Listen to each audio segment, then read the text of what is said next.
If you're a fan of folklore and you felt like you weren't getting the storytelling aspect from the life of a showgirl, let me try to change your mind. I'm obsessed with story structure, so I decided to try and map the songs to one cohesive storyline. There are 8 core story shapes. We need to decide what shape we're going for here. This is a love story. We're looking at rise, fall, rise. That's boy meets girl or a Cinderella story. You can see that both of them have the same shape, and both of them have an outsized happy ending. The Cinderella stories at their core are rags to riches story. We know that this is not a rags to riches story. This is a boy meets girl story. Right. Now, plot and story are different from each other. Plot is what happens, but story is what comes from character. It has to do with how they change over the course of the story and what they learn. So we're not talking about Taylor. Showgirl is the character. A character always has an external object of desire and an internal object of desire. The external object of desire is the thing that they want. The internal object of desire is the thing that they need. You can think of it as like the thing they need to be the most Oprah version of themselves. In the best stories, the thing that they want and the thing that they need are always in conflict with each other. And that creates the tension in the story that drives it forward and makes it captivating. In a love story, the internal object of desire is always connection. Also, every story has a storyteller. They're presenting an argument to you about the way that they see the world. We call this a central dramatic thesis.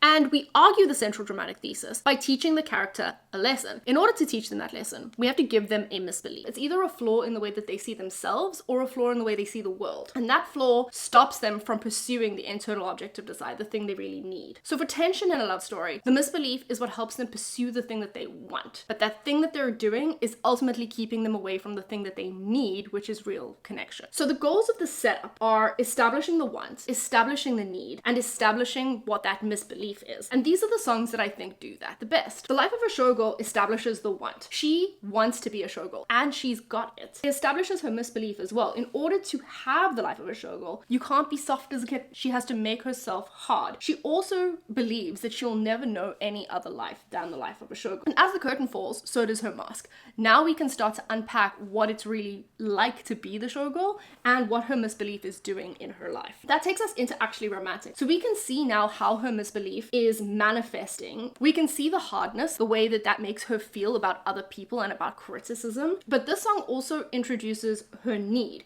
which is no man has ever loved me like you do. We can see already that it's that connection that she's never had. That's the thing that she really craves. Then moving into father figure, we double down on the misbelief. Now this is an important part of the setup because in order to establish the first beat of the character arc, you have to convince the character that their misbelief is actually true. They have to believe it wholeheartedly. So we start with her realizing and seeing how she has to make herself hard, how she has to make herself tough in order to not be exploited. And it works. The way she's been operating in the past is working for her. So we have the rise, the first rise. We go from the life of a